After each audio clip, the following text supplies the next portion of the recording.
Hi there, let's have a look at one of the themes of Macbeth, which is violence. Let's start with heroic violence. Macbeth is shown to be a hero at the start because of his violent nature. He kills a traitor. Ironically, Macbeth ends up becoming the traitor that is murdered at the end of the play. The violent imagery described Macbeth at the start of the play is honourable. His violence on the battlefield is for the king. He is praised and rewarded for killing a treacherous thane, MacDonald. And here's a quote: "Till he unseamed him from the nave to the chops, and fixed his head upon our battlements," which is from Act 1, Scene 2. Macbeth shows his courage and strength by cutting his enemy open from his navel, belly button, to his face. The violent verb unseamed emphasises how Macbeth opens him up. It all seems very fluid, free, in motion.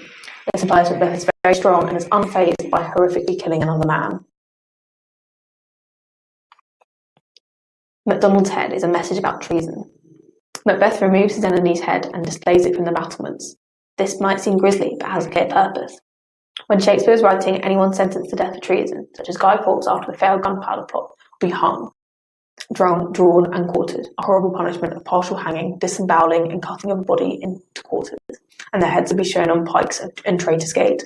This is the gateway prisoners would have to pass through as they entered the Tower of London. It was done to make sure people thought twice before acting against their king and country. Macbeth's head. At the end of the play, Macduff removes Macbeth's head. Macduff seems to be displaying it as he asks them to look at it. Behold where stands the usurper's cursed head, from Act 5, Scene 9. This moment makes Macbeth's heroism at the start somewhat ironic.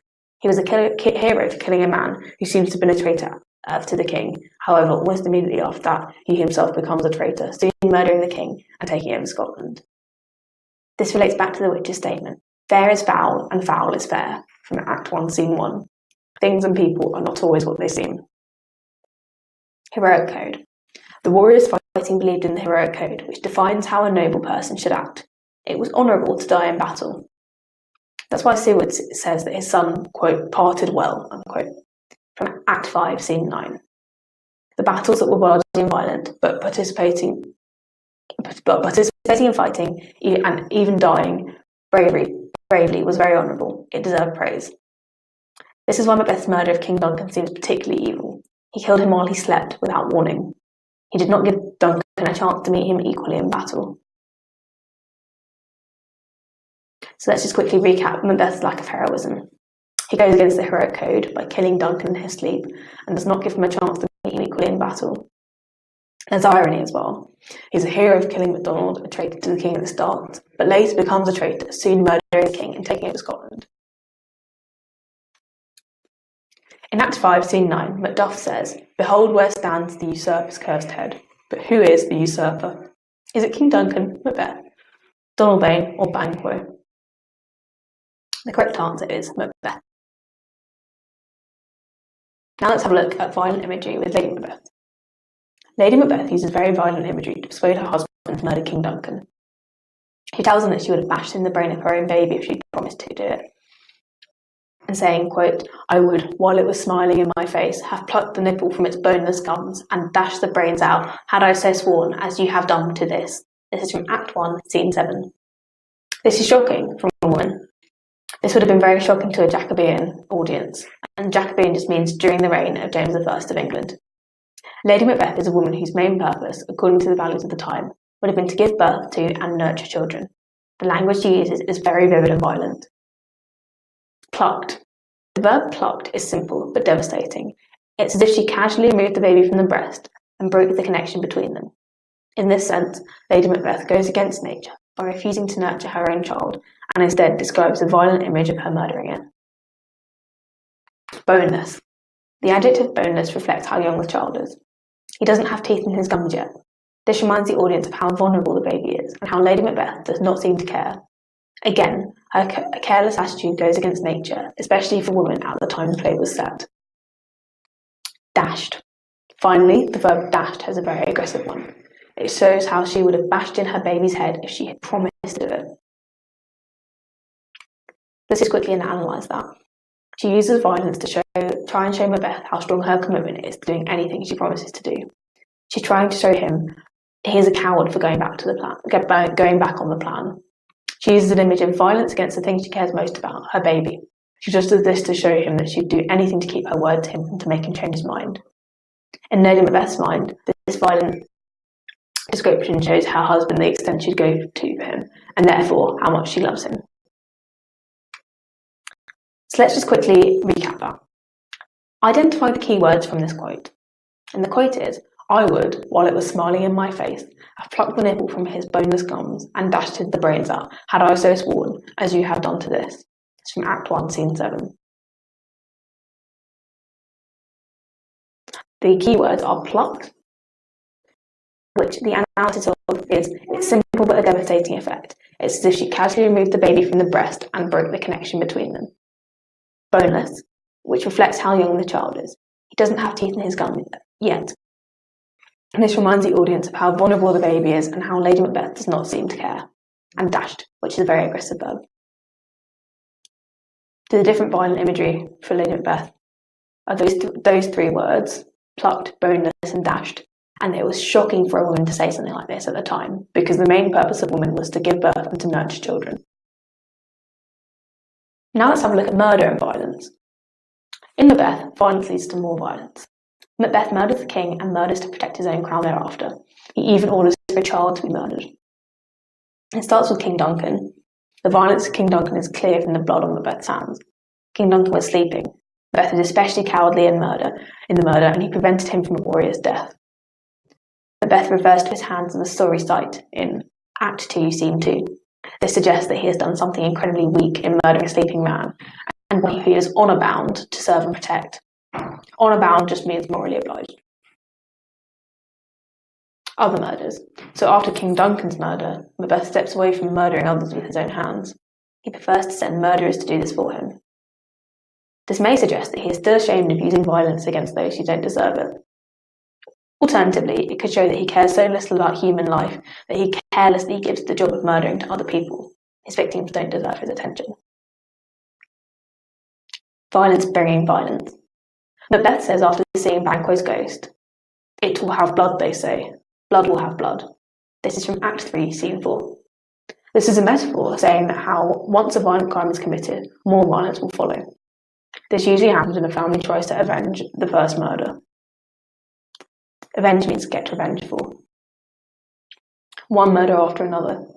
One violent act causes more and more violence. After murdering King Duncan, Macbeth continued to kill others in an attempt to stop anyone else from taking his throne. He hires men to murder Banquo and his son. He hires men to murder Lady Macduff and her son. The guilt of murdering Duncan drives Lady Macbeth to suicide. And the murder of Duncan, Lady Macduff and her son causes Macduff to kill Macbeth.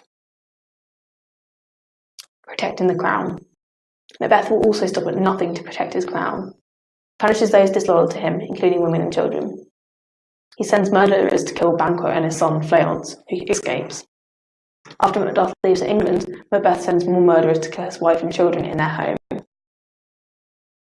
Murdering children. The murder of Macduff's son is seen on the stage. And he says, "He has killed me, mother," in Act 4, Scene 2. The murder of children is very violent and upsetting. Children are symbolic of innocence, and they cannot protect themselves. Calling out to his mother is very emotive, meaning it brings up feelings, because it reminds those watching of how young he is. This violence reflects how evil Macbeth has become. Let's just quickly recap that. What was the violence resulting from Duncan's death? Macbeth hires men to murder Banquo and his son, Fleance. Macbeth hires men to murder Lady Macduff and her son.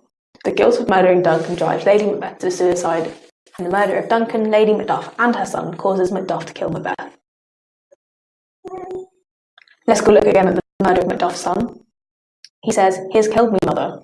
It's this scene on the stage which is incredibly shocking. Mother, the word used, is emotive, and it reminds those watching of how young he is. This is very upsetting because children are symbolic of innocence, and they cannot protect themselves. Let's just quickly recap again about the removal of heads. At the start of the play, Macbeth removes Macdonald's head and displays it in the battlements. At the end of the play, Macduff removes Macbeth's head. Macduff seems to be displaying it as he asks him to look at it and says, "Behold, where stands the usurper's cursed head," in Act 5, Scene 9. Let's just complete the following quote, showing Lady Macbeth's attempts to persuade her husband to murder King Duncan. I would, while it was smiling in my face, have plucked the what from his boneless gums, have plucked the nipple from his boneless gums, and what the brains out, had I so sworn, as you have done to this, and dashed the brains out, had I so sworn, as you have done to this. Act 1, Scene 7. To recap Macbeth's hands, Macbeth refers to his hands as a sorry sight, that's a quote, a sorry sight, after murdering Duncan in Act 2, Scene 2. This suggests he's done something incredibly weak in murdering a sleeping man, and one who was honour bound, morally obliged to serve and protect.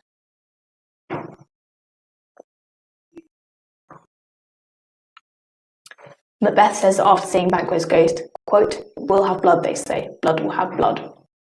This is from Act 3, Scene 4. And it's a metaphor saying that once a violent act is committed, more violence will follow. This usually happens when a family tries to avenge the first murder. Which of these characters does not have his head removed in battle? Is it Macbeth, MacDonald, or Banquo? Well, Macbeth has his head removed at the end, MacDonald has his head removed at the beginning, and the correct answer is Banquo, who is murdered. Let's quickly recap protecting the crown. Macbeth will stop at nothing to protect his crown. He punishes those disloyal to him, including women. He also sends murderers to kill Banquo and his son Fleance, who escapes. After Macduff leaves for England, Macbeth sends more murderers to kill his wife and children in their home. Women had few key purposes in the Jacobean era. Which of these is not one of them? Is it nurturing children, giving birth, or killing witches? Correct answer is killing witches. What is the violence resulting from Duncan's death? Macbeth hires murderers to murder Banquo and his son, Fleance. Macbeth hires men to murder Lady Macduff and her son. The girl to murder Duncan drives Lady Macbeth to suicide. And the murder of Duncan, Lady Macduff and her son causes Macduff to kill Macbeth. What are the key quotes relating to heroism? Macbeth is praised and rewarded for killing a treacherous Thane, MacDonald, and the quote associated with this is, "Unseen him from the nape to the chops." Seward says this about his son dying. This is a new quote. Seward says this about his son dying. "The battles were bloody and violent, but participating in fighting, even dying, bravely was honourable, it deserved praise." And the quote relating to this is parted well. Finally, at the end of the play, Macduff removes Macbeth's head. Macduff seems to be displaying it as he asks people to look at it. "Behold where stands the usurper's cursed head." Let's quickly recap Macbeth's murders. Duncan, he uses his own hands and refers to his hands as a sorry sight in Act 2, Scene 2. After Duncan, he sends murderers, is ashamed of using violence against those who don't deserve it, or does he care so little about human life that he gives the job of murdering to other people? I'll let you decide.